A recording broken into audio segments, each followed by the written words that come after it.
Bonsoir à toutes et bonsoir à tous. Un homme, Joe, J-O-E, K-A-L-S, pour son livre Soleil de minuit, c'est une histoire vraie. Joe essaye de transcender son handicap pour faire avancer la recherche au niveau de la réparation de la section de la moelle épinière. Bonjour, Joe Cals. Bonjour Joël, bonjour. Alors, votre livre commence avec une phrase de votre grand-père au moment de mourir qui vous dit, après tout ce que j'ai vécu, la vie ne vaut vraiment pas la peine d'être vécue. Vous avez toujours pas la réponse pourquoi il vous a dit ça? Non, j'ai la réponse. Mais dans le livre, c'est un peu, on fait que perdre, parce que mon grand-père, en fait, quand il est gamin et que mon arrière-grand-père lui dit que si il part sur le front russe, il ne reviendra pas parce que c'est une boucherie. Et donc, lui, à 16 ans, qu'est-ce qu'il fait pour se faire réformer? euh, il peut pas s'amputendre. Donc, il se brûle un œil à l'âge de 16 ans pour pouvoir survivre et ne pas partir sur le front russe. Et donc, en fait, toute sa vie va être des constructions. Et puis, toute sa vie, il va travailler, il va acquérir de la terre, il va acquérir du bétail. Et puis, quand il y a le communisme qui arrive, ils lui confisquent tout et ils mettent ça en coopérative. Et donc, en fait, tout le temps dans sa vie, on ne lui a fait que prendre pour que lui, il puisse vivre, en fait. Voilà. Et donc, c'est par rapport à ça qu'il me dit cette phrase. Voilà. Et puis là, au moment où il me dit ça, en fait, depuis 6 mois, tous les vieux du village sont en train de mourir de cancer parce que Tchernobyl est passé par là un peu avant, quoi. Et donc sa vie est prise par Tchernobyl à 80, 91, 92 ans, quoi. Voilà. Donc cette phrase, c'est par rapport à ça. Il vivait en Donc moi, Belgique. oui, C'est- C'était pas en Belgique, votre grand-père, c'était en Hongrie, je en crois. Hongrie, ouais, à la frontière yougoslave. Il vivait dans le sud de la Hongrie, qui est la partie pauvre de la Hongrie et qui sont comment je veux dire, les fermiers et les terres et tout ça, quoi. Ouais. Voilà. Alors, vous êtes né le 10 août 1961 à Bruxelles. Vous avez beaucoup voyagé dans votre vie. Et à 20 ans, le 7 juin 1982 à 14h30, qu'est-ce qui vous arrive? C'est l'inconscience, ou je veux dire, cette inconscience qui permet de vivre en dépassant comment je veux dire, le raisonnable, quoi. Et donc, manque d'expérience, l'envie de vivre intensément. Et vivre intensément à 20 ans, c'est dépasser les autorisés, quoi, comment je veux dire, la normalité, essayer de sortir de cette normalité. Et puis en fait, j'ai un accident de moto parce que je roule très très vite et je roule partout très très vite. Vous êtes hospitalisé. On vous dit au bout d'un certain temps que vous ne remarcherez plus. Enfin bon, et là, vous implorez Dieu afin qu'il vous octroie encore une année debout. Quelle est votre relation avec Dieu maintenant? Relation avec Dieu, je veux dire, Dieu, c'est dans la conscience de l'humain. En fait, on essaie de mettre, de mettre des écrits ou de mettre une image pour parler de Dieu. Moi Dieu est à un autre niveau, en fait, par rapport à mon expérience de vie, par rapport à ce que j'ai vécu pendant le Havre-Menton.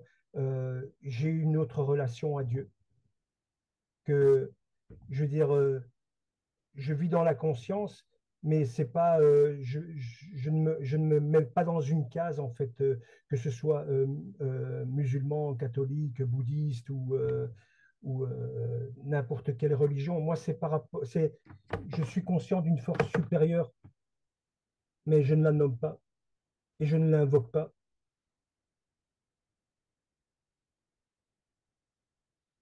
À un moment, vous avez eu un gourou qui a voulu vous emmener dans son histoire.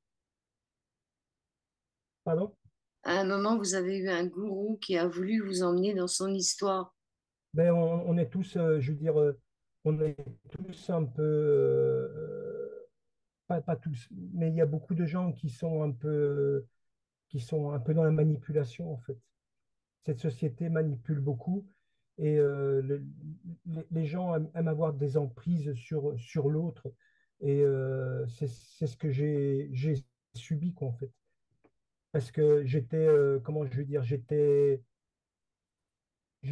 face à une situation euh, qu'en fait, je ne savais pas comment j'allais la gérer et j'étais en fragilité parce que ce que j'essayais de faire était irréalisable. Et alors, il y a des gens qui essayent de vous donner de l'extérieur des routes et en fait, c'est de la manipulation. Quand vous êtes à l'hôpital, il y a une infirmière qui vous met à côté de votre lit l'homme qui marchait dans sa tête de Patrick Ségal. Et on vous dit aussi parce que vous souffrez énormément, alors que vous avez, je crois que c'est la 12e dorsale qui est pétée, donc vous ne devriez pas avoir de douleur. On vous dit Mm. que votre souffrance est imaginaire. Cette souffrance, vous allez l'avoir pendant 28 ans. En fait, je dirais, il faut se remettre dans le contexte. En 82, c'est pas comme aujourd'hui, en fait. On est incapable, ils sont incapables de traiter la douleur. Et donc, en fait, l'infirmière, quand elle me voit en prise de douleur, parce que j'ai une calcification qui se met en place au niveau de la hanche droite, et en fait, c'est des coups d'aiguille dans ma hanche à répétition avec des variations. Et donc, euh, j'ai des larmes qui coulent de mes yeux, mais c'est pas, je ne pleure pas en fait. Je me dis pourquoi, qu'est-ce qui m'arrive? C'est de la rage par rapport à la situation que je vis, quoi. Et donc, et l'incompréhension, parce que, je veux dire, en 82, je ne savais même pas que la paraplégie, ça existait. Je ne savais même pas que ma colonne vertébrale, je ne connaissais même pas ma moelle épinière, en fait. Je n'étais pas dans la conscience de ça. C'est pas comme dans le monde d'aujourd'hui où, en fait, on est inondé d'informations et tout le monde parle un peu de tout sans vraiment savoir, en fait, parce que il faut vraiment être spécialisé dans un créneau pour pouvoir parler de quelque chose correctement. Alors qu'aujourd'hui, on a tellement d'informations et en fait, on puise des mots dans des informations et on a l'impression de pouvoir débattre de quelque chose alors qu'on n'est pas dans la conscience. Avec ma paraplégie, j'ai essayé comment on va dire, d'utiliser ma paraplégie pour que les générations futures n'aient pas à vivre ce que j'ai vécu. C'était mon objectif au départ.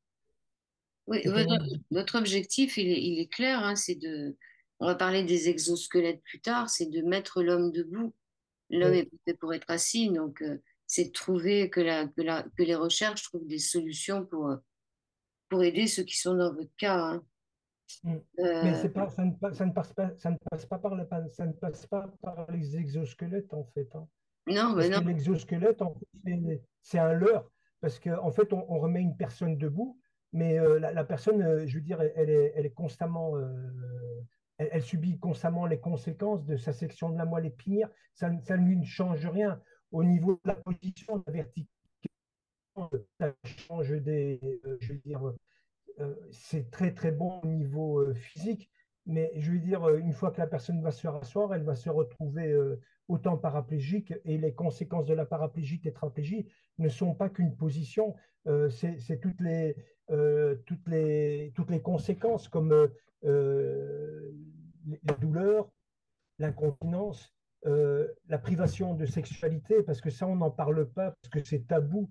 Mais je veux dire, parce que la sexualité, ce n'est pas que le sexe, c'est aussi tout ce qui est... la sensualité fait partie de la sexualité. Donc, en étant paraplégique, j'ai mon cerveau, donc la sensualité, elle fonctionne, mais on est privé de sexualité, de la mécanique. Et donc, ça, c'est vraiment quelque chose comment je veux dire, qui est un traumatisme, en fait, est-ce, dans une vie. est-ce que vous êtes toujours à 30 minutes par jour pour uriner, 1 heure et demie pour avoir des selles maintenant? Euh, ça dépend. Il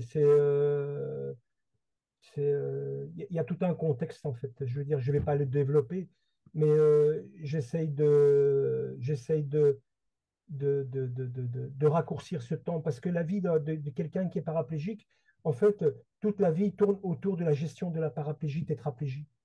Par exemple, je vais vous donner un exemple qui est une...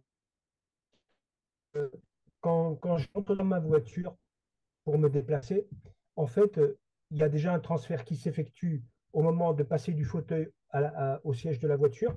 Puis après, je dois positionner le fauteuil pour retirer les roues. Puis ensuite, je dois passer le cadre derrière sur le siège arrière. Et ça prend un quart d'heure. Et alors, j'ai souvent des gens qui sont à côté de moi et qui me disent, mais quand tu vas ressortir de ta voiture, tu vas devoir refaire la même chose.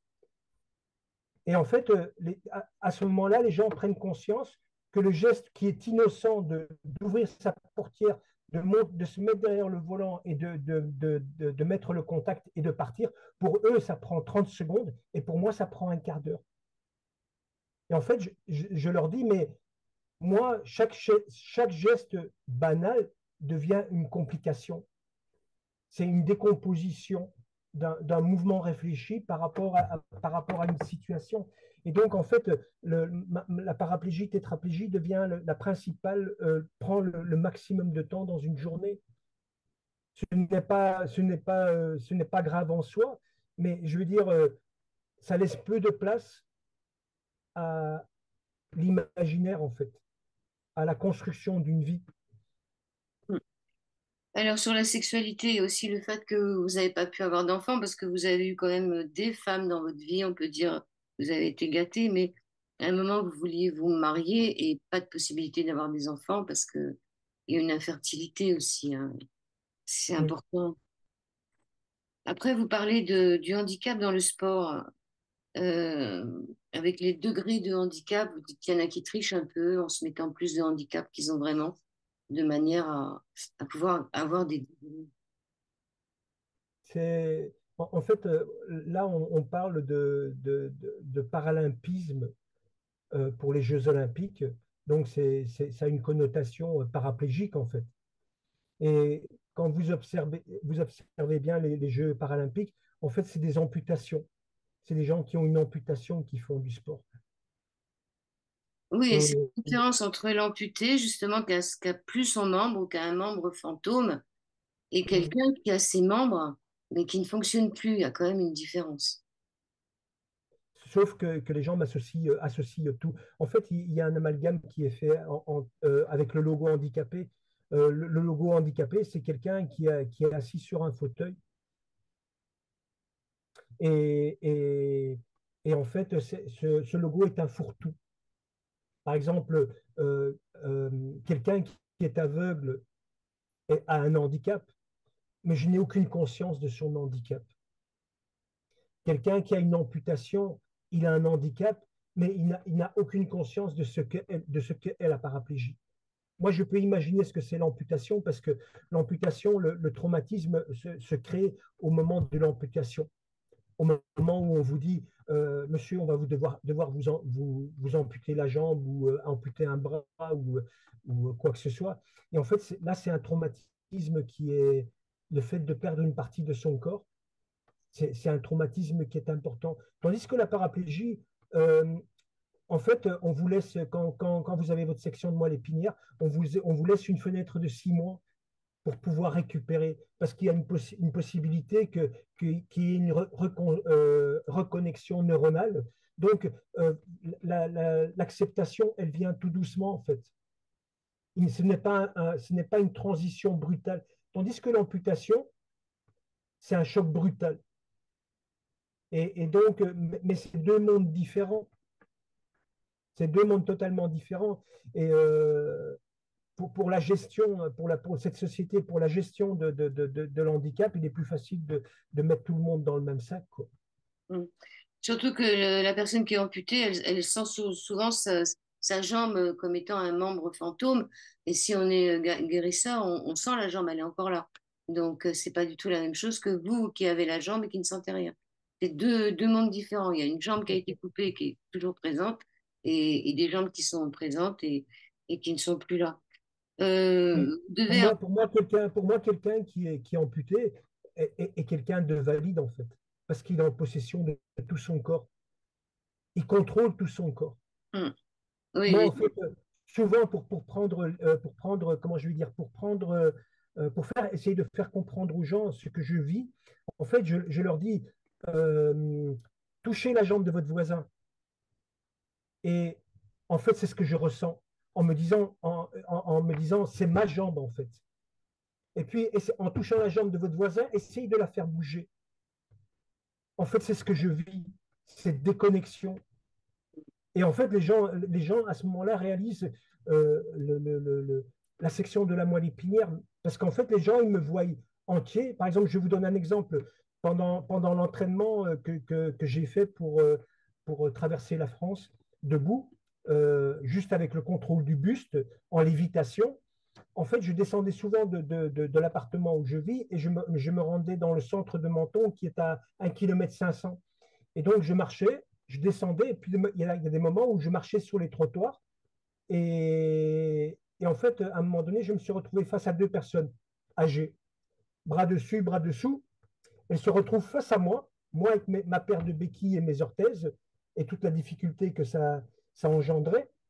Et les deux personnes se sont arrêtées en face de moi et m'ont dit, Monsieur, vous avez peut-être des difficultés à vous déplacer, mais nous sommes des personnes âgées.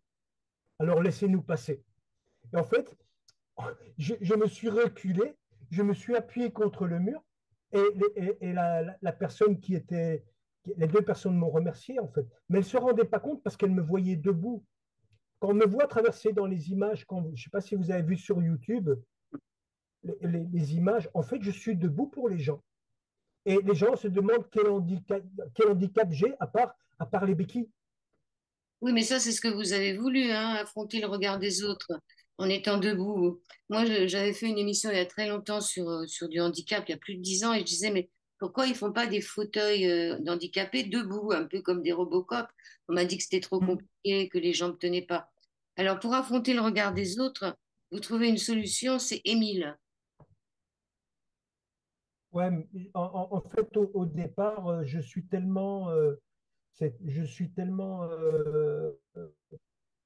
touché par le regard des gens.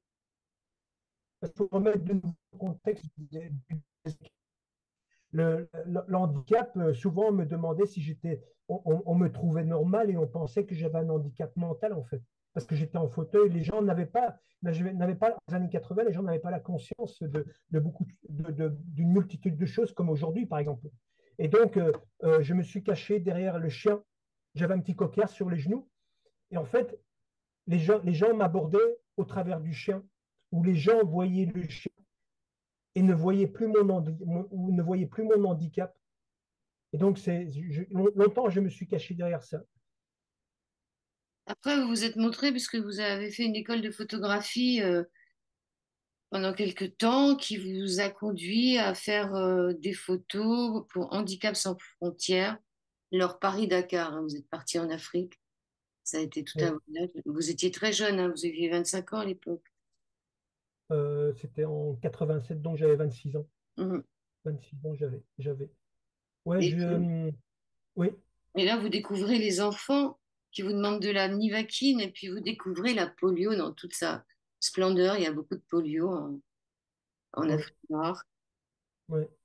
C'est l'Afrique de l'Ouest, en fait. Mhm. Et à un moment donné, je me suis retrouvé.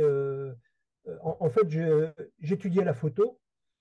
Et puis, comme le directeur de l'école n'aimait pas tellement le fait que je fréquente l'école, qu'un handicapé en fauteuil roulant fréquente l'école, parce que pour atteindre les studios photos, pour faire les photos en studio, voilà plutôt ça, en fait, il fallait monter deux volets d'escalier et il n'avait pas d'accessibilité. Pour rentrer dans l'école, il y avait trois marches. Et donc, en fait, c'était chaque fois, pour le directeur, il n'avait pas apprécié que je m'inscrive dans l'école. Et c'est les jeunes qui étaient à côté de moi qui ont dit au directeur, on va s'occuper de le monter à l'étage et où chaque fois qu'il y aura un obstacle, on va l'aider. Et donc, quand j'ai annoncé au directeur que je voulais partir en Afrique pour couvrir un reportage, comment je dis, un reportage, une action humanitaire, il s'est empressé de me dire oui. Et donc, je suis parti, mais vraiment, ça s'est fait en une semaine, quoi. Et donc, je suis parti en plein hiver, au mois de février. Ici, quand je vivais dans le nord en Belgique, il y avait moins 15 degrés. Il faisait dans les Ardennes et il y avait de la neige, quoi. Et donc, je me suis retrouvé à prendre le bateau à Marseille pour rejoindre Alger et faire toute l'Algérie, le Mali, le Niger, le Burkina Faso. Et donc, on a fait les centres de rééducation et on a vécu la vie africaine. Et puis, je veux dire, à un moment donné, je me retrouve à Niamey, au Niger, et je pose la question au directeur du centre, euh, après avoir parcouru plusieurs milliers de kilomètres et avoir vu plusieurs centres de rééducation, je m'étonne en fait de n'avoir pas vu de paraplégique, de tétraplégique. Et le directeur du centre de rééducation me dit, donc on est en 87, il me dit, il y a quelque temps, il y a un train qui a déraillé entre Niamey et Bamako. Et en fait, toutes les personnes qui ont eu une atteinte à la moelle épinière sont mortes dans la semaine qui suivait Oui, parce qu'ils n'avaient pas le, il vous dit aussi que si vous ils étiez n'avaient pas, né en Europe dans les années 50, vous seriez déjà mort, comme ici aujourd'hui. C'est-à-dire que dans les années tout 50, à il n'y avait fait. pas de tétraplégie. Il n'y a que depuis le début des années 60 que la médecine s'est attachée à maintenir les gens en vie après une section de la moelle épinière. La Seconde Guerre mondiale n'a laissé aucun paraplégique, tétraplégique en vie parce qu'ils n'arrivaient pas à sonder les gens. Donc, c'était infection urinaire qui remontait au rein. Et donc, et les nécroses de peau, les escarres, ils n'arrivaient pas à soigner. Donc, c'était infection, la peau s'infectait, la peau mourait, et puis ça atteignait les os et les gens décédaient, quoi, parce qu'il y avait l'infection, on était infecté, quoi. Alors, cet handicap sans frontières donnait des fauteuils roulants à des enfants africains. Et à un moment, vous voyez qu'ils sont assis dans des fauteuils roulants qui sont beaucoup trop grands pour eux. Et quelques lignes après, vous dites que les roues des fauteuils ont été vendues, quoi. C'est-à-dire qu'ils ont des fauteuils qui ne sont pas adaptés. En plus, on leur pique les roues. C'est horrible quand même. Bah, je veux dire, euh, c'est une valeur, tout est valeur marchande, en fait. Et, ils ont récupéré les roues pour les transformer en roues de vélo parce que de toute façon, ces fauteuils que l'on leur a remis, en fait, n'étaient pas adaptés pour l'Afrique. Moi, quand j'étais en Afrique, je veux dire, il m'arrivait de crever 3 fois par jour parce que ce n'était pas des allées bien propres avec du bitume, c'était du sable. Et qu'est-ce À Ouagadougou, à Bamako, à Bobo Dioulasso, à Niamey, il y avait beaucoup d'endroits où il y avait la route, mais sur les bas-côtés, c'était du sable. Et donc, ce matériel qu'on leur a apporté n'était pas adapté. Ce qui était adapté, c'est ce qui était fait précédemment en Europe. Ça veut dire que c'était une entreprise française qui fabriquait des fauteuils avec un siège, 2 roues, et alors un système d'entraînement avec une grande roue devant. Et ça permettait de rouler dans le sable. Tandis que les fauteuils qu'on leur a remis n'étaient pas adaptés. Ils ne servaient à rien, en fait. Vous nous racontez vos amours avec Pascal. Vous êtes resté 9 ans, je crois, avec elle, hein. Et Ouais, après, vous avez donc Émile, le chien. Vous l'appelez Émile parce qu'il vous a coûté 1000 francs, c'est ça? ouais, non, il m'avait coûté 1000 francs belges. Ouais, 1000 Donc, francs. ça fait 25 euros, quoi. Ouais. Ouais, je l'avais appelé Émile, 2000. He, espace 1000. C'était, c'était, Ouais, c'était, c'était une blague, quoi. Enfin, ouais, c'était une c'était blague. pour le fun. C'était pour le Alors, fun. après, vous en avez un autre qui s'appelle Moses. Alors, lui, Moses. vous m'avez fait rire parce que vous l'avez pris pour qu'il soit un bon coureur à côté de votre fauteuil roulant. C'était un Golden Retriever. Mais alors, il n'a pas vraiment sauté les haies, mais il a plutôt sauté pas mal de femelles, hein. Mais ça, je me dis qu'il était comme vous, parce que malgré votre handicap, vous avez eu beaucoup, beaucoup d'histoires d'amour, hein. Donc, vous avez le chien qui vous correspondait aussi. Ben, je veux dire, la séduction, ça faisait partie de moi en fait. Même si j'étais pas tout le temps actif, j'étais plus, mais la séduction faisait partie du personnage, quoi. Hmm. J'avais besoin de séduire. C'est une façon c'est une façon d'exister, quoi. La séduction dans le Oui, regard de l'autre. c'est sûr. Alors après, vous parlez de la main-d'œuvre gratuite pour certains ateliers protégés dans des centres de travail pour personnes handicapées, hein. Ça, c'est aussi le revers de la médaille. Ça rapporte de l'argent, le handicap, hein.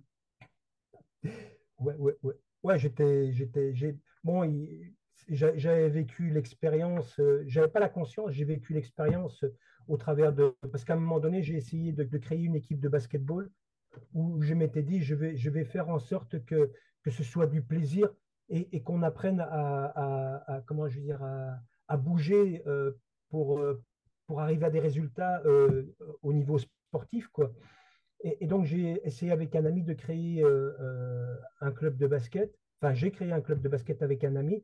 Et puis, en fait, j'avais sollicité, chaque fois que je voyais quelqu'un en situation de handicap dans la rue, je le sollicitais, un jeune, pour venir. Et un jour, j'ai rencontré un Algérien qui était sur une paire de béquilles. Et en fait, il avait la polio. Et il travaillait dans un centre adapté là, pour les personnes. Et en fait, j'ai été choqué par la façon c'était de la main-d'œuvre gratuite. Comment on va dire, c'était une façon de faire venir du travail à eux parce que ils faisaient des prix beaucoup plus bas. Oui, comment on les traite C'était une, aussi, hein. C'était, ouais, ouais, non, c'était vraiment, c'est je- l'esclavage. ouais, il pouvait pas, il devait demander l'autorisation pour aller aux toilettes, il devait avoir l'autorisation pour fumer une cigarette. Je veux dire, c'était vraiment du travail de l'exploitation, en fait.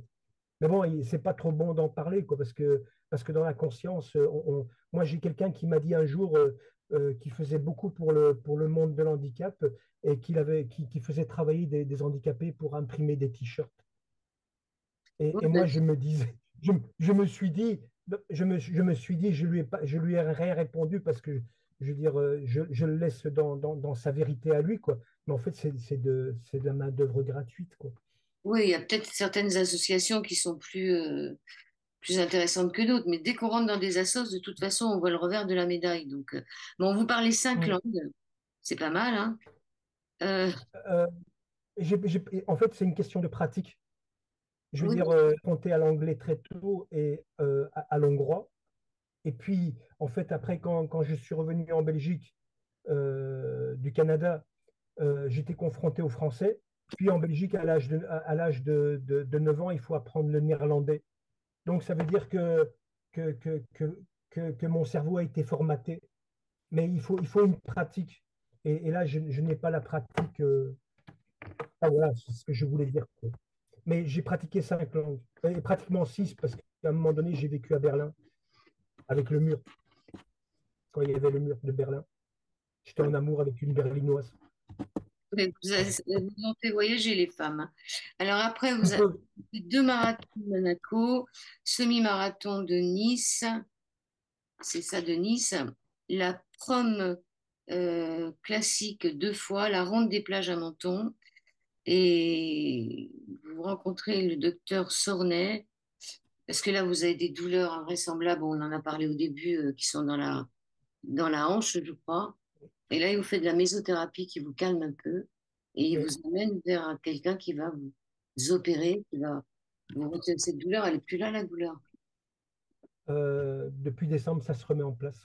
En fait, je me suis fait opérer en 2009 pour pouvoir me verticaliser parce que, en fait, une personne, moi, je suis quelqu'un déjà d'assez raide et en fait, le fait d'être assis, vous avez le muscle psoas au niveau qui est rattaché du bas des lombaires au bassin, en fait, est rétracté. Donc, en fait, j'ai difficile à me mettre à plat parce que j'ai la position assise qui est gardée. Et quand je dors en chaîne fusil. Donc, en fait, je suis très peu à la verticale, enfin, je veux dire, à l'horizontale, verticale. Et donc, j'ai cette calcification qui m'a bloqué la hanche et je me suis fait opérer en 2009. Et cette opération se passe bien, mais un mois après, j'ai une infection sur une des deux hanches. Et là, je pars 5 mois à l'hôpital, en fait. Je reste 5 mois allongé avec, avec le médecin qui ne savait pas si j'allais survivre ou pas. Je Oui, suis passé par des phases terribles. Et en fait, ce qui se passe, c'est que j'ai traversé la France, j'ai monté la Tour Eiffel, j'ai marché en Corse, j'ai participé à pas mal où j'ai créé pas mal d'événements. Et en fait, depuis 2010, en fait, je ne me mets plus debout. justement, donc ce médecin vous amène devant le docteur Sornet. Vous dites au docteur Sornet que votre rêve traverser la France debout, du nord au sud, en position debout, hein. Et il vous dit que c'est faisable. Et donc là, vous avez vraiment envie de le faire. C'est là que vous prenez la décision de le faire. Ça paraît dingue, hein. Mais non, mais il faut prendre conscience, il faut prendre conscience que je vais dire, aujourd'hui, les gens ne sont pas capables d'aller chercher leur paquet de cigarettes à 200 mètres sans leur voiture ou sans leur trottinette. En toute façon, Et moi, je dis à tout le monde, je vais faire 1300 kilomètres, pas en fauteuil roulant, debout. Parce que quand j'ai traversé la France, en fait, pour traverser la France, je me suis soulevé 2 millions de fois. J'ai contracté 2 millions de fois mes abdos. J'ai contracté 2 millions de fois mes lombaires et 2 millions de fois j'avais peur de la chute. Parce qu'une chute aurait pu signifier la fin de mon parcours, quoi, en fait.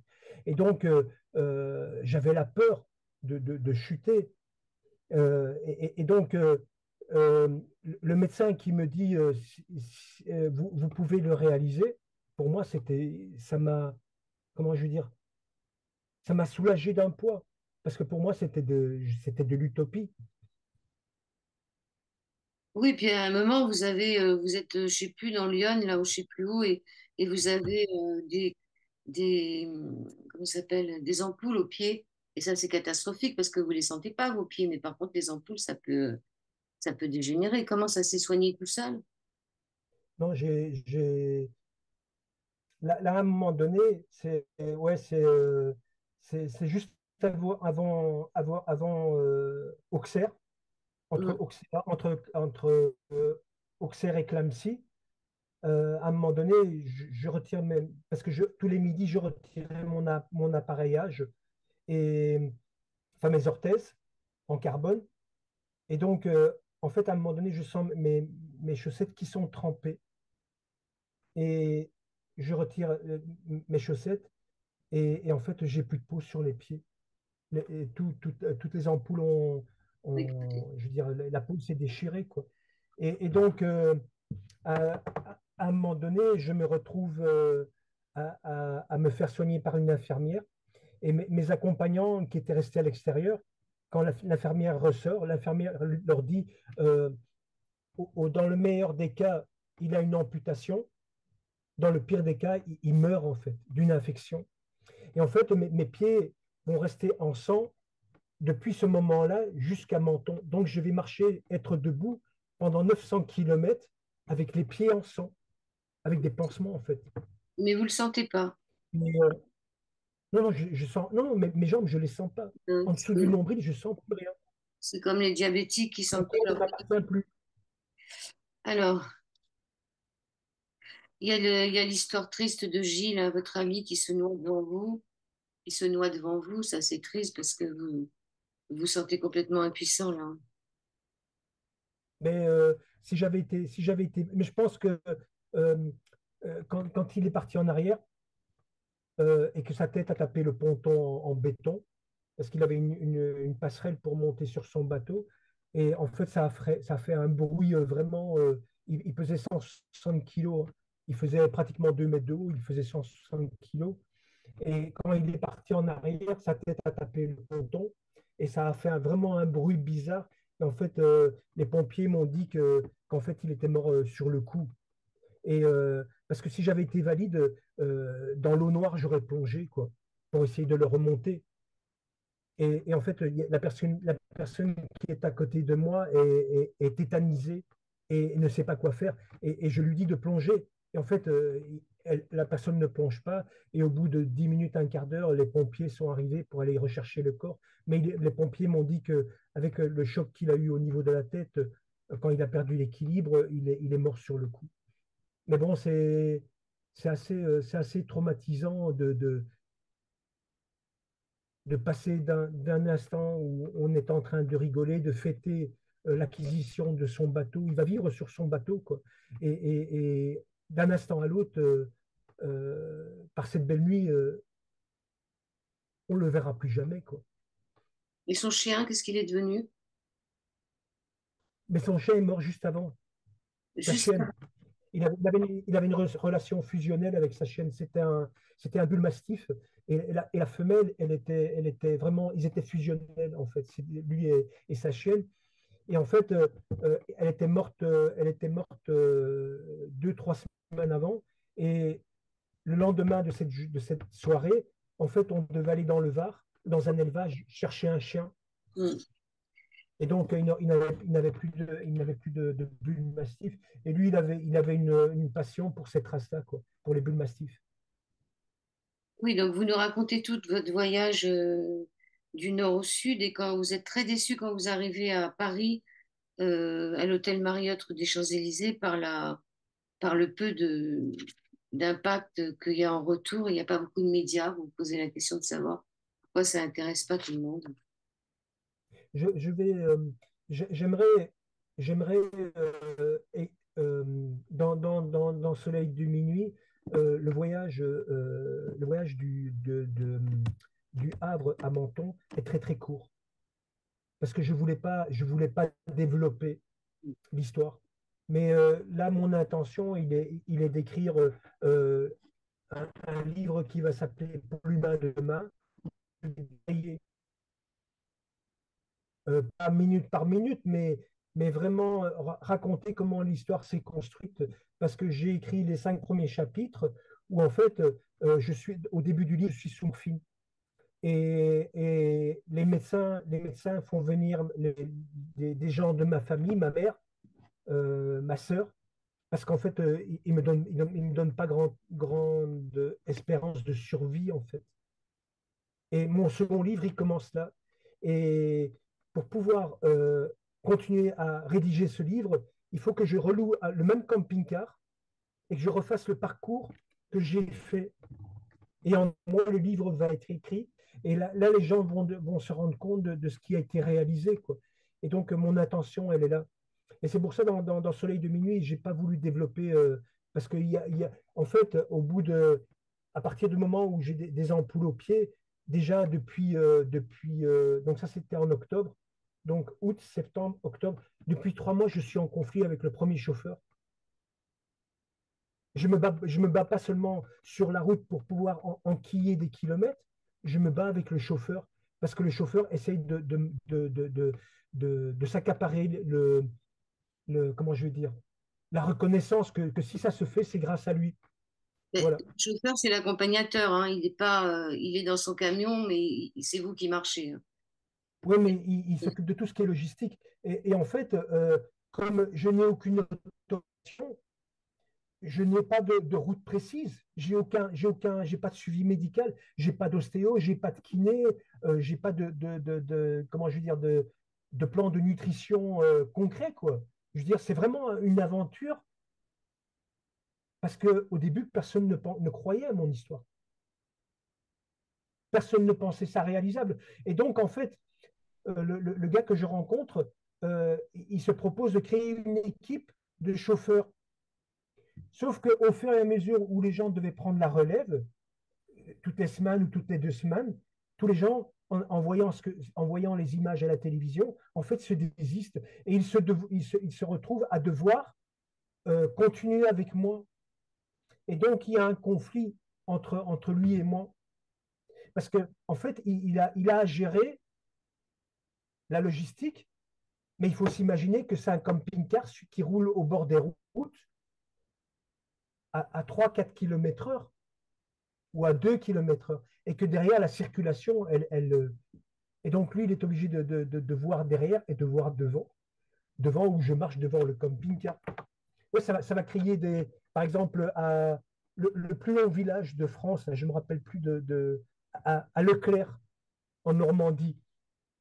À un moment donné, il y a des terre-pleins qui sont mis tout le long de la route et tout le long du village qu'on traverse. Donc, ça veut dire que les voitures ne peuvent pas dépasser.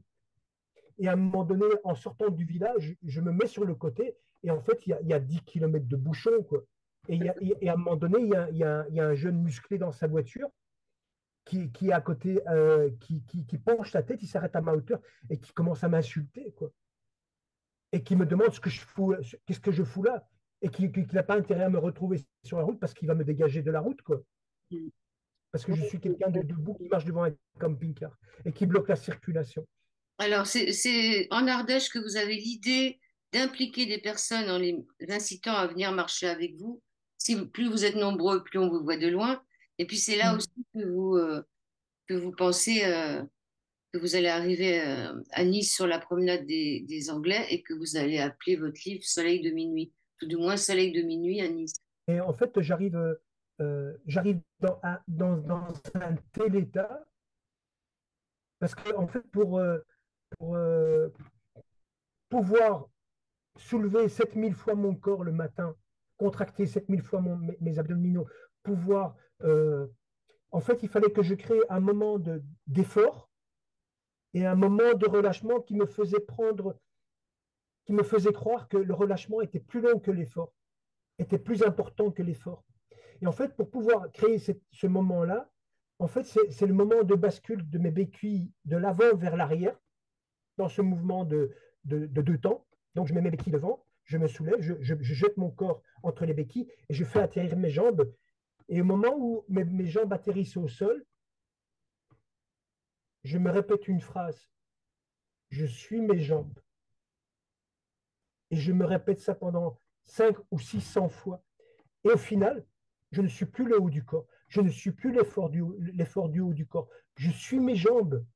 Et mes jambes, en fait, ce moment de relâchement qui ne dure que euh, une seconde ou un peu plus qu'une seconde, en fait, me permet de relâcher complètement mon corps avant l'effort suivant. Et c'est ça qui me permet d'enquiller 7000 fois le matin avec la peur de la chute parce que, en fait, je marche sous la pluie. À partir d'Avignon, je vais marcher avec des vents de 100 km/h dans le dos. Le Mistral souffle à 100 km/h dans le dos. Et je me retrouve à me soulever et à être jeté vers l'avant. Mes jambes partent vers l'avant dans le vide parce que je ne les contrôle pas. Et en fait, je vais apprendre à utiliser le vent pour me soulager. Et ça, il faut que j'arrive il faut que, en fait, vous voyez, je vous en parle. Et hier, j'en ai parlé avec quelqu'un, ou avant-hier, j'en ai parlé avec quelqu'un. Et en fait, c'est enfoui au fond de moi et il faut que je puisse. Parce qu'en fait, quand vous me parlez de Dieu, la relation que j'ai avec Dieu, en fait, en fait, je me considère, ce que j'ai fait est irréalisable. Humainement, c'est irréalisable. C'est surhumain. C'est pas humain ce que j'ai fait. C'est pas humain ce que j'ai fait. Et en fait, je me dis toujours, je n'étais que l'outil d'une volonté bien supérieure à la mienne. Parce que tout a été passé, tout a été fait pour que cet événement qui passait complètement inaperçu aux yeux de la société a été un moment irréel, un moment surnaturel. Et je vais vous dire, j'étais à Château-Chinon, au moment de passer à Chinon, et quelqu'un qui est venu à moi, il me dit, vous savez, tous les ans, en Bourgogne, on a et on a moins 15 degrés. Pendant un mois, à la, je suis passé. Et à la période où je suis passé moi, ça veut dire que l'année qui avait précédé, en 2011-2012, si je n'avais pas eu l'opération, c'était l'année où je devais le faire en 2010-2011. Mais comme j'ai été opéré, j'ai dû repousser d'un an. Et en 2011-2012, l'année où je suis passé, il y avait un ciel bleu et 15 degrés. Vous Et avez- l'année qui a suivi, il y a eu 1 mètre de neige et moins 15 degrés pendant un mois. Et donc, en fait, je dirais, c'était plus que. Il faut comprendre que j'avais aucune autorisation de marcher sur la route. Les gendarmes, la police, ils m'ont arrêté plusieurs fois. J'ai été suivi par des voitures, en fait, hein. C'était des gens du gouvernement, quoi. Bon, je veux dire, je vais pas faire des suppositions, mais j'ai été surveillé, quoi. vous avez été Et protégé. on- Vous avez été... j'ai- on- j'ai- Alors, oui, dites-moi. vous avez été protégé le 24 mars, le dernier jour après un périple de 7 mois. On vous demande de ralentir en arrivant à Nice parce que le maire, il sera pas là avant 17 heures. Il y a de quoi rigoler. Un samedi après-midi, hein, donc je démarre à 14h30 du centre de Menton et du centre de Menton à la frontière italienne, au poste frontière. Il y a quoi? On va dire, il y a 2 km 5, quoi. Et donc, le maire est prévu pour venir à 17h. Sauf que moi, comme j'ai tellement comment je veux dire, j'ai tellement de facilité au bout de 7 mois à marcher, et puis l'euphorie, et puis tous ces gens qui sont autour de moi, et en fait, on m'annonce que je dois m'arrêter parce qu'il faut que j'arrive à la frontière à 17h quand le maire arrive, quoi. Je ne peux pas arriver avant. Donc, je m'arrête et je commence à parler avec les gens. Et puis, je marche, par moments, je marche en zigzagant, quoi, pour rallonger mon temps le temps d'arrivée, quoi, l'heure d'arrivée. Et donc, enfin voilà, mais bon, ça c'est tout. Je dirais, il y a eu une tentative de récupération politique dans ma démarche, et ça a été l'erreur au départ, mais je ne trouvais pas les financements pour le faire en fait. J'ai jamais eu de sponsoring, hein. Oui, J'avais pas de... quand je quitte Menton, j'ai signé 5 mois de location de camping-car. Donc, ça me faisait un budget de 17 500 euros. J'avais signé 5 mois avec une attachée de presse, ça me faisait un budget de 15 000 euros. Et j'avais une agence de com à 15 000 euros. Donc, ça veut dire qu'en partant, j'avais 47 500 euros de dette que je ne savais pas comment j'allais honorer parce que j'avais 1 000 euros sur le compte de l'association au moment où je pars, après avoir payé le premier mois de location du camping-car. Je ne savais pas comment j'allais régler les autres mois, quoi. Ouais. bon, vous en êtes sorti, puis vous annoncez le jour même, là, à Nice, que vous allez grimper les escaliers de la Tour Eiffel. Mais parce qu'en en fait, euh, à part les mentonnais, j'ai pas de, j'ai aucune personne de la recherche qui vient. Normalement, les chercheurs, ils auraient dû être là, puisque c'était pour eux que je voulais mettre en avant le besoin de financement. Et je veux dire, il y aurait dû y avoir le monde de l'handicap. Où était l'association des paralysés de France qui récolte de l'argent pour l'accessibilité, pour tout ça? Mais où étaient tous ces gens-là? Je me suis fait démonter, je me suis fait attaquer par le monde de l'handicap. À On une, m'a dit, à une euh, époque où on oui, faisait des choses contre la guerre, enfin pour la paix, et j'avais eu la bonne idée d'aller essayer d'interviewer les veuves de guerre. Elles n'ont pas du tout envie que la guerre s'arrête, puisque si la guerre s'arrête, il n'y a plus de veuves de guerre. Mais c'est la même chose pour tous les domaines. Donc, quand on rentre dans le système associatif, on se rend compte que chacun tire la couverture. Donc, vous annoncez le jour même que vous allez gravir la Tour Eiffel, vous cherchez des finances aussi, puis vous demandez l'autorisation, parce que là, il n'est pas question d'arriver dans la file des touristes, et on vous donne une date en novembre, assez loin dans le temps. Vous faites des essais quand même, vous montez parce qu'on vous a appris à monter les marches en arrière quand on est handicapé. Et là, on vous demande de les marcher en avant parce que vous ne pourrez pas. Donc, il faut la grimper en marche avant. Donc, c'est quand même compliqué pour vous de prendre ça.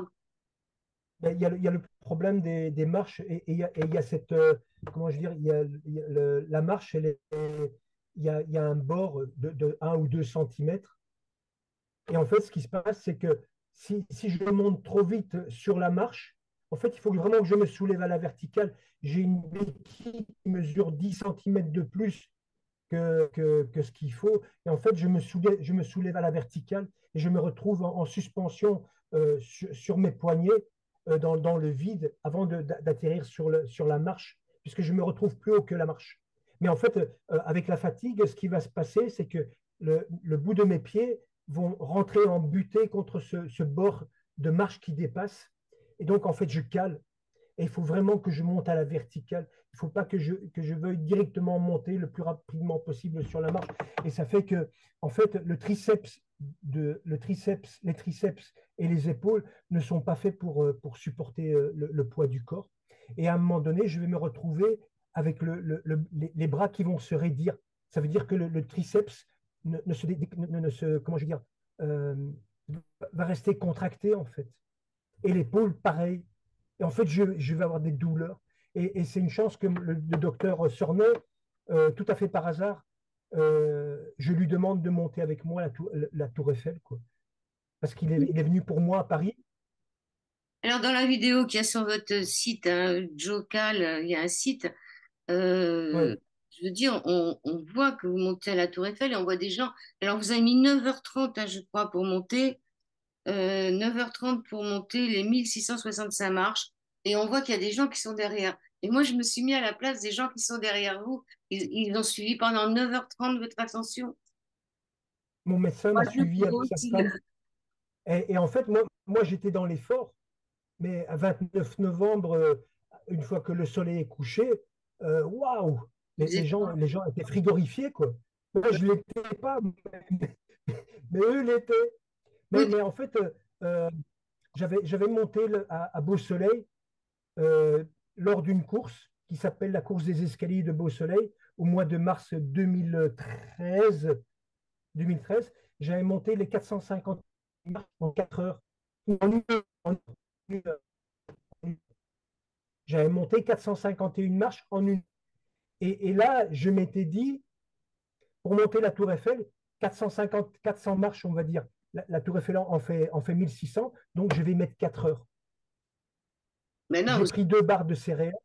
ouais, vous en avez J'ai mis. pris 2 barres de céréales. J'ai mis 9h30 pour monter la Tour Eiffel.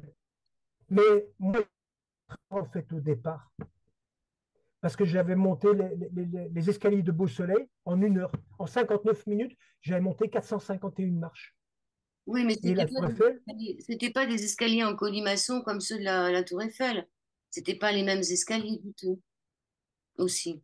Sur- mais en fait, le colimaçon, en fait, la société d'exploitation de la Tour Eiffel, en fait, ils me font passer par un escalier, je ne sais plus lequel, mais en fait, c'est un endroit où, après avoir monté les escaliers et passé un portique, je me retrouve avec du gravier, du sable. En fait, ils stockent tous les matériaux pour les travaux.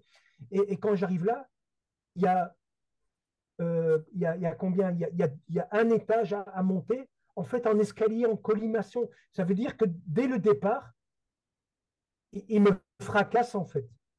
Je me retrouve à devoir attaquer fort, parce qu'en colimaçon, je veux dire, moi, j'ai un pied qui se retrouve dans le vide, quoi. Oui, donc vous vous retrouvez dans un escalier en colimaçon.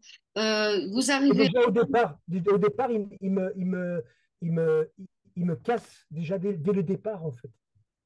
Parce que quand vous faites une course, vous faites pas, par exemple, ou que vous faites une compétition, vous ne démarrez pas je veux dire, comme à fond, quoi. Progressivement, vous montez en température. Là, on me demande de monter des escaliers en colimaçon dès le départ. Et ça me fracasse complètement. Enfin, vous arrivez en haut et là, Oui. vous avez un sentiment d'échec. Sentiment d'échec que vous allez retrouver un peu plus tard quand vous parlez avec un pilote de Formule 1 et que vous lui racontez votre histoire et qui vous dit, je vais les lire parce que ça vaut la peine, hein. Euh, vous lui racontez tout ce que vous avez fait et sa réponse est sans équivoque. Mais monsieur, on ne vous a jamais rien demandé. Qui vous a autorisé? De quel droit prenez-vous des initiatives? Restez tranquillement assis dans votre fauteuil roulant, devant votre télévision. Nous, ici, au gouvernement, on s'occupe de tout. Alors là, je veux dire, Mais ça, c'était avant la Tour Eiffel. c'était avant la Tour Je, Eiffel, quand vous je demandiez de voulais l'aide. avoir du soutien, je voulais avoir, j'avais besoin de soutien parce que financièrement, j'étais encore mendié à gauche et à droite, quoi. Malgré que j'ai réalisé quelque chose que personne n'a jamais fait dans toute l'histoire de l'humanité, en étant paraplégique avec la moitié d'un corps, j'ai réalisé 1304 kilomètres. Et là, je m'attaquais à le symbole de l'inaccessibilité. Pour moi, la Tour Eiffel, c'était euh, essayer d'impacter la conscience collective, quoi. Et de pouvoir amener le message comme quoi l'humain n'est pas fait pour vivre ainsi et qu'il est temps de trouver une solution réparatrice à, à une section de la moelle épinière. Et donc, j'arrive à obtenir le numéro de téléphone de ce bonhomme qui est en fait tétraplégique. Donc, ça veut dire que pour manger, on lui met pratiquement la cuillère en bouche, quoi. Et ce gars-là, il obtient un poste au gouvernement au niveau de l'handicap. Et moi, je veux dire, je suis innocent. Et en fait, je parle de ma démarche. Et puis, je sens que je l'exaspère. Et au bout d'une demi-heure, c'est ce qu'il me répond, en fait. Mais On de vous a rien quel demandé. droit vous prenez des... Ouais. Restez dans votre fauteuil. Et il y a un peu plus loin, il y a un jeune garçon aussi qui, lui, n'est pas tétraplégique, mais je ne sais pas ce qu'il a il a une lésion très basse. En fait, il est touché comme vous en 12e dorsale. La différence, c'est qu'il réussit encore à faire passer des informations vers ses jambes et que d'autres en remontant. Et que d'autres en remontent. Donc, il tient un discours qui vous choque. Il vous dit, il est content. Il dit, je suis content d'être en fauteuil roulant, paraplégique, parce que s'il n'y avait pas eu son accident valide, il n'aurait jamais goûté à l'ambiance des Jeux Olympiques. Son discours le concerne. Il est presque content d'être handicapé, quoi. Et c'est chaud. Mais Parce c'est... c'est un discours qu'on peut tenir sur des événements qu'on a vécu. Oui, on peut dire que on a des grâces avec des choses qui nous arrivent comme ça, mais c'est pour ça que je vous ai demandé au départ si vous aviez quelle était la relation à Dieu, parce que lui, ce jeune garçon, il a l'air de remercier, entre parenthèses, Dieu de ce qui lui arrive, alors que vous n'êtes pas d'accord, vous. Non. On n'est pas, je veux dire, on n'est pas fait pour. En fait, quand on est paraplégique, tétraplégique, la vie, ça devient la gestion la gestion de la paraplégie, tétraplégie. C'est tous les gestes du quotidien qui prennent du temps, c'est s'adapter. Là, pour l'instant, moi, je vis pas bien en fait ma paraplégie euh, parce qu'en fait, je subis, je vis ma paraplégie en fait comme de la plus mauvaise des façons. Ça veut dire que je ne sais, j'ai attrapé des œdèmes aux jambes et, euh, et j'ai attrapé des escarres de tous les côtés. En 2018, en 2018, vous vouliez faire New York, Los Angeles. Et Ouais. est-ce que vous avez fait euh, le Marriott? Est-ce que vous avez fait l'ascension du Marriott? J'ai fait une erreur. J'ai grimpé à, à- à Clearwater, on dit Clearwater, puis à Tampa, en Floride. J'ai grimpé 10 étages à Clearwater, au Marriott. Puis au Marriott de Tampa, j'ai gravi 28 étages. Puis au Marriott Orlando, où il y a le parc d'attractions, là, le Marriott à Orlando, j'ai gravi, euh, c'était 30 étages. Et puis j'ai fini sur Times Square, le plus haut hôtel des États-Unis, 56 étages, et le Marriott Marquis sur Times Square. Je l'ai grimpé, mais le problème c'est, en fait, c'était une mauvaise façon de communiquer. Le Marriott, il vous a toujours soutenu, hein. J'ai trouvé que il était Ouais, ouais. présent.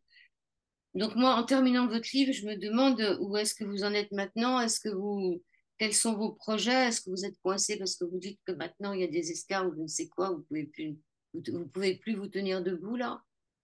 Mais c'est, en fait, c'est, c'est par rapport à, comment on va dire, c'est par rapport à ça que parce qu'en fait, j'ai plein de projets. J'ai plein de projets et là, par exemple, le livre que vous avez dans les mains, il est traduit en anglais, en italien, en portugais et il est en train d'être traduit en russe et il va être traduit en espagnol. Là. Demain, je rencontrerai la personne pour le faire la traduction en espagnol. Parce que, en fait, mon histoire, c'est pas une histoire franco-française. Cette histoire ne m'appartient pas. C'est une histoire qui est potentiellement susceptible d'arriver à n'importe qui. La section de la moelle épinière, nous sommes 8 milliards sur cette planète à être concernés par une section de la moelle épinière. Ce que j'ai fait, je l'ai fait pour donner un sens à ma vie, mais en même temps, j'aimerais que dans l'avenir, une section de la moelle épinière, la personne puisse retourner à une vie normale, quoi. Parce que, je veux dire, on vit ces souffrances dans l'obscurité parce que ce n'est pas mis en lumière par la société. On ne veut pas savoir quelle est la vie d'un paraplégique, tétraplégique. Et donc, moi, j'ai des projets, par exemple, euh, l'année prochaine, si Dieu le veut, j'aimerais, avec des chercheurs de Marseille et une association qui s'appelle Neurogel en Marche, Neurogel en Marche, c'est une association de paraplégiques, tétraplégiques qui a financé des recherches sur la réparation depuis la fin des années 90. Et donc, avec la section de recherche de l'Université du sport de Marseille, avec le professeur de Cherchy, ils sont arrivés à des résultats incroyables. Ça veut dire que euh, ils ont réussi, après une intervention, à redonner du mouvement dans les jambes, euh, un contrôle des sphincters et une forme de sexualité, du contrôle de la sexualité à des gens qui ont entre, on va dire, 5 et 10 ans de paraplégie, tétraplégie. Et leur objectif, maintenant, c'est de faire, vous êtes diagnostiqué lors d'un accident avec une section de la moelle épinière, directement, ils mettent leur protocole en place pour qu'il n'y ait pas de cicatrisation au niveau de la lésion. Et donc, ça veut dire donner une chance à la personne de ne pas avoir à vivre en fauteuil roulant. Bon, elle va passer par une forme de rééducation, elle va subir je dirais un temps d'hospitalisation, mais elle va retourner à une vie normale. Et donc, c'est sur les cas aigus, en fait, qui veulent pratiquer. Et ces gens-là n'ont aucune visibilité, alors qu'en France, il y a une solution qui est là, et pas au travers d'un exosquelette ou des puces, comme il y a un professeur en Suisse là, qui, tous les ans, fait de la publicité. Il implante cerveau une puce dans le cerveau, et en dessous de la lésion, et en fait, avec une connexion, il arrive à donner des ordres de mouvement aux jambes. Et donc, lui, il passe tous les ans. À la même période, il fait un coup de com. Et cette équipe de chercheurs de Marseille qui a mis au point un procédé, on n'en parle pas. Et donc, moi, l'année prochaine, j'aimerais, à partir de Marseille, euh, et avec un kayak, partir de Marseille et faire Marseille-Menton en kayak. Et chaque fois que je m'arrête, je fais une conférence avec les chercheurs et créer une forme de téléthon pour financer un centre de rééducation adapté à cette recherche. Parce que pour l'instant, les interventions se font en Chine avec, avec la rééducation qui dure 1 an en Chine. Là, ils sont en train, Neurogel et ce centre de recherche sont en train de trouver des chirurgiens capables de pratiquer cette intervention en France avec un centre de rééducation en France. Et donc, l'association avait calculé qu'il fallait un montant de 5 millions d'euros pour construire ce centre de rééducation. Et j'aimerais pouvoir créer, en faisant cette Marseille-Menton en kayak, et en récoltant des fonds, et en faisant des conférences tout le long de la Méditerranée, là, Et au mois de juillet-août, au moment où la mer est la plus calme, et en France, dans toutes les grandes villes sur la Méditerranée, et essayer, TF1, France 2, France 3, tous les grands médias, essayer de créer une sorte de téléthon où on doit essayer d'arriver au montant pour construire ce centre de rééducation et pour pouvoir parler de cette recherche incroyable qui a été réalisée en coopération avec Milan, avec l'Université de Milan et l'Université de Marseille. Ils ont travaillé conjointement et ils sont arrivés à des résultats aux normes. Mais bon, est-ce que faire remarcher des gens, est-ce que c'est intéressant? Oui, ça va être la grande bataille entre les robots et les humains, hein, puisque ça coûte tellement moins cher de mettre un robot dans un humain, de robotiser. Bon, je pense que vous avez peut-être besoin aussi, pour ceux qui auraient envie vous avez créé une assoce, vous avez une association. Oui, j'ai une association. Voilà, pour ceux qui Mais voudraient. comment je vais dire, euh, la paraplégie, ça ne concerne personne. Ça ne concerne pas le monde des valides et ça ne concerne pas le monde des paraplégiques, tétraplégiques. Ça concerne qui alors? Les parents, les amis? Non, ça concerne la personne au moment où elle a son accident Ouais. et qu'elle est en train de pleurer et qu'elle perd toute dignité. Parce que ce qu'il faut savoir, c'est que au départ, il y a besoin de stabiliser la fracture au niveau de la lésion. Et donc, en fait, vous êtes sondé. Le contrôle des selles, vous ne l'avez pas. Donc, il y a des infirmières qui viennent vous nettoyer. Ouais, mais ça, Je veux c'est un dire, peu dans le vous n'allez pas sur. Ouais, mais ça, c'est un Non, non, peu. mais je veux dire, c'est à ce moment-là que c'est pénible. À un moment donné, je veux dire, la lente acceptation au bout de 6 mois, s'il n'y a pas de récupération, c'est de se diriger vers qu'est-ce que je vais faire de ma vie, quoi. Oui, Et la et qu'est-ce personne concernée, qu'est-ce qu'on va faire de les moi? personnes concernées, c'est celles qui sont dans cette situation d'hospitalisation post-immédiat accident. Bon, en Parce tous les cas, qu'aujourd'hui, votre association, qu'est-ce qu'elle fait? Vous avez peut-être besoin de finances aussi pour avancer, vous. Ceux qui auraient envie de vous aider, enfin, je sais pas. moi j'essaie mon objectif est une sensibilisation de la société par rapport. Et mon livre, il sert à ça, en fait, hein.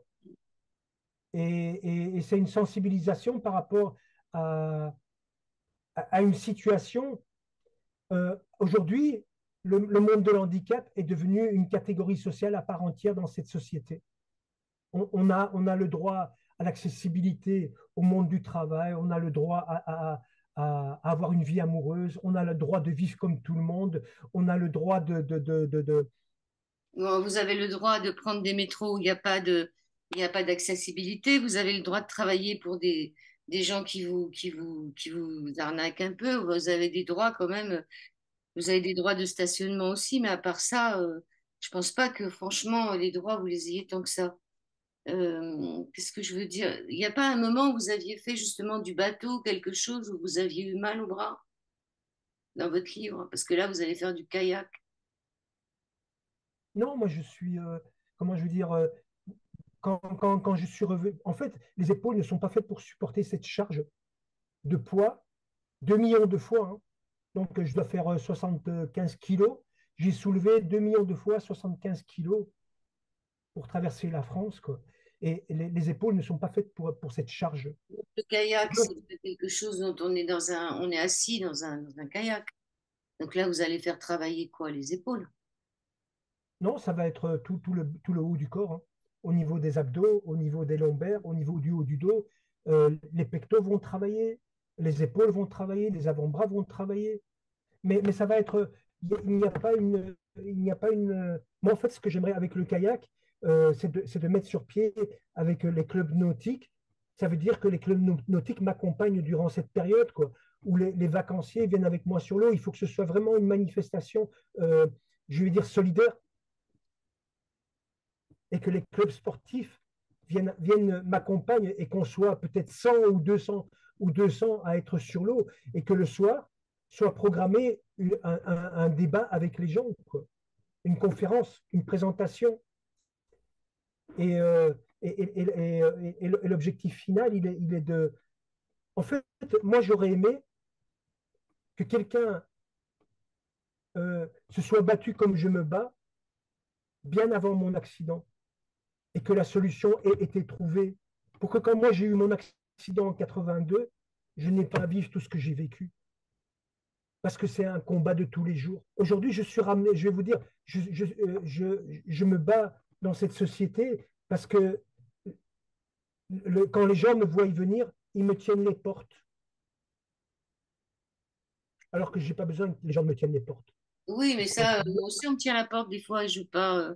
Joe Cal, Soleil de minuit. On vous retrouve sur votre chaîne YouTube Joe Cal, Joe Jokkals. Et je vous remercie vraiment. Vous voulez rajouter quelque chose? Allez-y. Je voudrais aller dans les écoles et en fait dans les lycées, dans les collèges. Et donc, la mairie de Menton me soutient. Et donc, le service de la jeunesse, j'ai été dans une école avec rencontrer les directrices des écoles. Et à un moment donné, je parle de mon combat. Et puis, à un moment donné, j'aborde le fait que en 2009, il y a, on a recensé en France 42 gamins de 8 à 12 ans qui ont subi une section de la moelle épinière parce qu'ils ont reproduit des scènes de combat de catch qu'ils ont vues à la télévision. Et donc, ils prennent leurs collègues et ils fracassent le dos. Le gamin, entre 8 et 12 ans, il se retrouve en situation de paraplégie, tétraplégie pour le restant de ses jours. Et je dis, ces gamins, ils viennent de quitter leur couche culotte et ils vont devoir, à partir du moment de l'accident, pour le restant de leur jour, ils vont devoir gérer l'incontinence. Avoir la conscience de l'incontinence au quotidien, à chaque instant. Et puis je dis, et puis la sexualité entre 8 et 12 ans, on n'y a pas goûté. Et ces gamins ne vont jamais goûter à la sexualité. Ils vont goûter à la sensualité parce que le cerveau fonctionne et que la séduction, elle est là et puis que les hormones agissent quand même. Mais ces gamins-là, ils ne vont jamais goûter à la sexualité mécanique. Et là, la femme du collège me dit, stop, monsieur. Si vous parlez de sexualité, l'éducation nationale va vous fermer les portes. Non, bah, pourtant, ils disent qu'ils vont faire de Non, l'éducation. non, mais attendez, je finis le truc, je finis la séquence. Et puis on continue la conversation. Et puis 5 minutes après, elle me dit, il y a quelqu'un LGBT qui est venu faire une présentation il y a 2 semaines pour parler de l'acceptation, que si vous sentez un garçon dans le corps d'une fille, c'est normal. Que si vous vous sentez garçon ou fille dans le corps d'un garçon, c'est normal aussi. Et je me dis, mais moi j'essaye de me battre pour donner la possibilité au maximum de la société à avoir à vivre maintenant. Ah non, non, non, c'est sûr, mais il y a une réalité. Je veux dire, aujourd'hui, vous voyez qu'en 2000 combien, 2024, on est encore capable, au nom d'une économie, d'envoyer des gens à la charcuterie, à la boucherie, quoi. Ouais. Et moi, je suis là et je dis, l'humain n'est pas fait pour vivre assis. Alors que tous les jours, des enfants, des femmes et des humains perdent de la vie, quoi, ou sont amputés. Au nom de quoi? Au nom de quoi? Au nom de quoi? Au nom d'une économie, d'intérêts financiers de certaines personnes, de certains groupes financiers. Et donc, moi, je me situe où je me situe dans ce combat, quoi. Vous vous situez du bon côté. Je veux dire, oui, vous Ouais, je regardez. suis dans la vérité, hein. Je suis dans la vérité, mais comment exposer cette vérité? Comment arriver sans heurter les consciences des gens? Parce que c'est ça le problème. Comment arriver à transmettre un message qui est simple? J'aimerais pas que ce qui m'est arrivé vous arrive. Comment est-ce qu'on fait pour transmettre ça? Quels sont les mots? Quelle est la recette pour faire ça? Parce que j'ai souffert, je souffre pour donner un sens à ma vie. Voilà, on va terminer là-dessus. Euh, Merci, Joe. merci beaucoup à vous. Merci.